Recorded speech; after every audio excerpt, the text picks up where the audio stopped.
As a psychiatrist, do you support the ban of Muguka in Mombasa County? Yes, I do 100%. Me personally, as a psychiatrist, not speaking on behalf of anyone else, I totally support the ban of Muguka in Mombasa County. And I'm saying this based on my own clinical experience, not necessarily sharing a particular case that I dealt with, but from the experience that I've had as a clinician.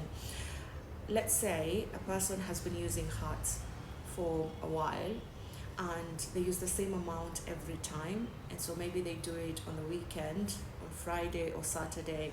They use the same amount, they spend the same time, and they never spend a lot of time looking for it. So let's say they haven't developed what we call substance use disorder because of using miraa.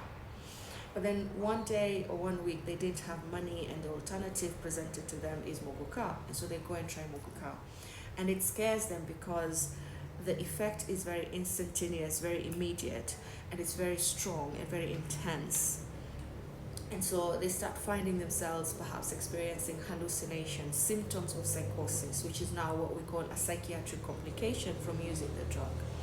And so that experience was not very good for them, and so they decide never to use Muguka again and go back to using miraa because it's been working for them. They've been using it in a measured way, yes, and so they haven't developed what we call dependence, they haven't developed symptoms of substance use disorder or addiction to the HUT, and so they go back and their lives continue as they were before.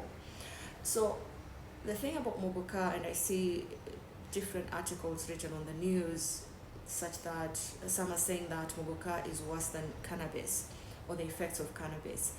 And I would not be shocked because Muguka seems to be containing high levels or perhaps causing the effect of stimulation much higher than what we see in HUT, much higher than what we see perhaps in cannabis. But I think our deficiency is we don't understand Muguka. We haven't taken it to the laboratory to be investigated, so we don't really know exactly what it contains. We don't know how much it contains, how much psychostimulant it has, or what other ingredients it has. And it would be, so because of that, it would be very, very important for us to take this Muguka into the laboratory and evaluate it. You see, we understand a lot about HUT because it has been investigated in different laboratory centers, even locally. But Muguka has not got that. We don't understand it very well.